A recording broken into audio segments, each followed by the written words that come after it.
Halo hai, Sobat GP kembali hadir untuk menemani pagi kalian dengan update berita seputar Grand Prix dunia. Jack Miller buka suara terkait insiden horor yang dialaminya bersama Fabio Quartararo dan Brad Binder di awal balapan MotoGP Malaysia 2024.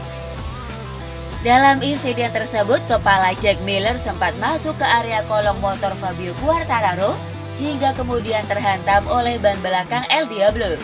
Sialnya saat tergeletak di aspal, kaki Miller secara tak sengaja terlindas oleh motor Joan Mir yang melaju tepat di belakangnya. Dan beruntungnya, usai menjalani pemeriksaan medis, rider asal Australia itu tidak mengalami cedera berarti. Miller bahkan bisa berjalan dengan santai tanpa terlihat dirinya menahan rasa sakit. Lewat Instastory di akun Instagram pribadinya, Miller mengaku sangat beruntung bisa selamat dari kecelakaan horor itu. Ia pun berterima kasih kepada Alpine-Star selaku pemasok baju dan helm Miller yang juga berperan penting pada keselamatannya itu. Aku sangat beruntung bisa melewati hari ini. Terima kasih atas seluruh pesan baik kalian. Terima kasih Alpine-Star karena membuatku selamat. Alex Marquez mengungkap penyebab utama kecelakaan horor pada balapan utama di sirkuit Sepang akhir pekan lalu. Dilansir dari Speedweek, Alex Marquez membeberkan penyebab utama kecelakaan tersebut adalah pembalap KTM Brad Binder. Insiden itu bermula dari Brad Binder yang menyenggol bagian belakang motor Alex Marquez. Bagian motor Binder terlihat ada yang terlepas. Kemudian Binder tabrakan dengan Fabio Quartararo. Jack Miller yang berada di sebelah Quartararo kemudian terkena efeknya hingga terjatuh dan kepalanya membentur bagian belakang motor Quartararo. Jorge Martin meminta agar teknik leg dangle yang diciptakan Valentino Rossi dilarang dari balapan MotoGP. Ya, teknik leg dangle atau leg wave di mana pembalap menjulurkan kakinya saat melakukan pengereman berat adalah teknik yang memang dipopulerkan oleh The Doctor di musim 2005. Dilansir dari Todo Circuito, Jorge Martin menganggap bahwa teknik ini berbahaya. Pasalnya saat mengerem di tikungan satu sirkuit Sepang usai start balapan, Martin yang ingin menyalip dari sisi dalam menabrak kaki Bagnaia yang sedang menjulur ke kanan. Beruntung kaki Bagnaia tidak sampai terlindas lantaran senggolan itu langsung membuat kakinya kembali ke tempat asalnya. Namun demikian, Martinator kini merasa manuver kaki menjulur tersebut sangat berbahaya untuk dilakukan di sebuah balapan MotoGP. Kita harus mulai melarang kaki keluar seperti itu, karena faktanya hal itu berbahaya untuk kami. Ada momen di mana motor di depan bisa menghisapmu karena efek slipstream dan kemudian kau tidak bisa mengontrolnya. Jorge Martin membicarakan rencana Dorna yang membatalkan seri penutup di Valencia dan memindahkannya ke tempat lain. Dengan situasi yang tidak memungkinkan untuk menggelar balapan di Valencia, pihak Dorna pun merencanakan untuk menggelar seri penutup di Catalunya, Barcelona.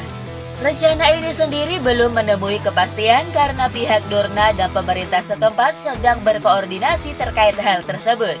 Kepada Motosan, Martin sendiri mengaku tak masalah atas pemindahan ke Barcelona. Baginya, balapan di Valencia atau Barcelona itu sama saja seperti balapan di kandang sendiri. Mari kita lihat, saya pikir Barcelona adalah lintasan yang bagus bagi kami berdua. Peko menang di sana pada hari Minggu lalu. Saya berada di urutan kedua, cukup dekat.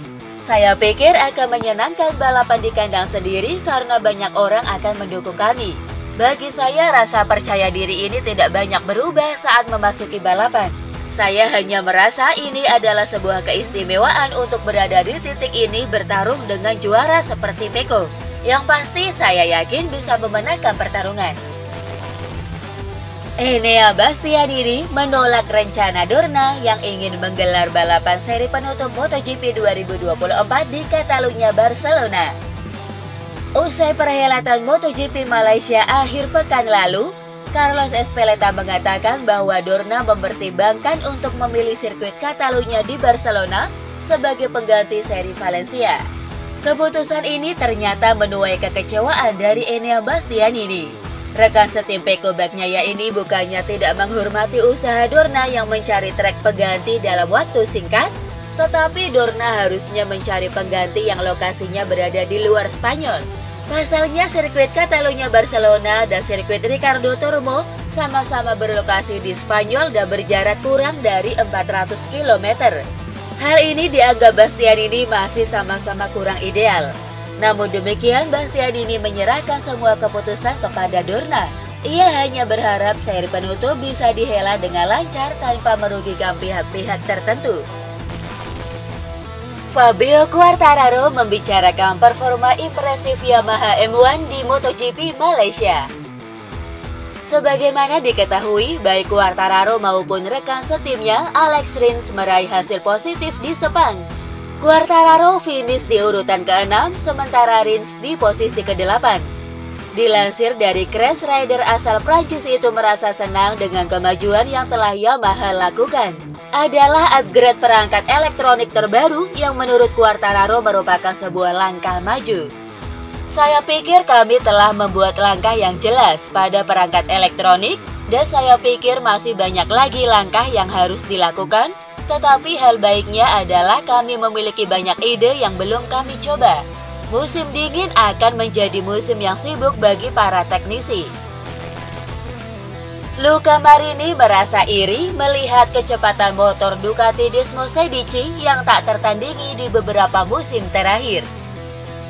Luca Marini dari Repsol Honda masih belum mendapatkan hasil yang bisa dikatakan impresif sepanjang musim ini.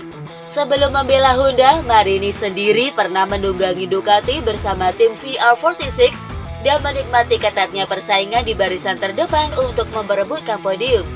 Sayangnya bersama Honda, Marini tak mampu berbicara banyak di musim ini. Ia bahkan merasa iri ketika berduel dengan penunggang Ducati Desmo Sedici. Di jalur lurus, mereka melesat melewati saya seperti roket, seolah-olah mereka datang dari planet lain. Kami pastinya harus naik ke level yang lebih tinggi dan memecah dominasi Ducati. Karena keunggulan mereka telah menghancurkan kejuaraan ini sepenuhnya. Kita harus menemukan sesuatu. Pedro Acosta membicarakan hasil balapannya di MotoGP Malaysia 2024. Dewi Fortuna sedang tak berpihak pada tim KTM pada balapan utama MotoGP Malaysia akhir pekan lalu. Ya, mereka gagal membawa pulang poin lantaran kedua rider mereka tak bisa melanjutkan balapan usai crash di awal lomba. Beruntung KTM punya Pedro Acosta yang membela tim satelit mereka. Acosta berhasil menyelamatkan muka pabrikan asal Austria itu dengan finish di urutan kelima. Kendati meraih hasil yang cukup bagus, nyatanya hal ini tak membuat rider debutan itu merasa senang. Pasalnya, Acosta sendiri sudah menargetkan untuk finish di urutan keempat. Saya kehilangan banyak waktu saat menyalip Maverick, Fabio, dan Rins. Kemudian ketika saya mengejar Alex, temperatur ban depan menjadi sangat tinggi dan cukup sulit untuk dikendalikan. Dengan sekitar 5 lap tersisa, saya kehilangan posisi terdepan di tikungan terakhir dan berpikir, oke, jangan sia-siakan balapan ini. Andrea Iannone merasa cukup puas dengan hasil balapannya di sirkuit Sepang akhir pekan lalu. Andrea Iannone menunjukkan penampilan yang cukup meyakinkan di pekan balap MotoGP Malaysia. Sayangnya performa apiknya itu tak membuatnya mendapatkan poin, mengingat The Maniac hanya bisa finish di urutan ke-17. Kendati demikian, nyatanya hasil ini sudah cukup untuk membuat Iannone merasa puas. Ia merasa menyelesaikan balapan MotoGP yang sekarang sama sekali tidak mudah. Selain itu, pembalap 35 tahun ini bahkan sangat senang. Ia jauh lebih kencang dari Alvaro Bautista dengan motor yang sama. Sebagai tambahan informasi, di MotoGP Malaysia tahun lalu, Bautista juga sempat memakai jatah wildcard Ducati dengan motor baru Ducati kala itu, Desmo Sedici GP23. Tahun ini motor dengan spek sama tersebut dipakai oleh Iannone di Sepang dan ternyata ia lebih kencang dari juara World Superbike tersebut. Untuk ukuran pembalap yang sudah 5 tahun tidak di Grand Prix, Iannone merasa sudah cukup kencang. Namun Iannone tak menampik motor MotoGP memang sangat menguras tenaga dan level kompetisinya sangat ketat dan keras.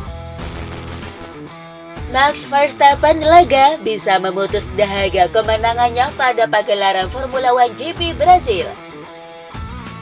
Sebagaimana diketahui, pembalap asal Belanda itu sempat mengawali musim 2024 dengan dominan, namun tiba-tiba Verstappen mengalami penurunan performa di pertengahan musim. Ia bahkan sempat tidak menang dalam 10 balapan sebelum akhirnya berhasil tampil dominan lagi di sirkuit Interlagos. Menanggapi kemenangan dramatisnya pada balapan basah di GP Brazil, Verstappen tentu merasa senang bukan main. Ia merasa bahwa kemenangan itu tidaklah mudah mengingat kondisi trek yang licin akibat guyuran hujan. Kemenangan tersebut juga sangat berharga untuk menambah pundi-pundi poin Verstappen di klasemen sementara. Sekarang Verstappen menjauh lagi dengan keunggulan 62 poin dari Lando Norris yang justru tertimpa nasib sial di GP Brazil.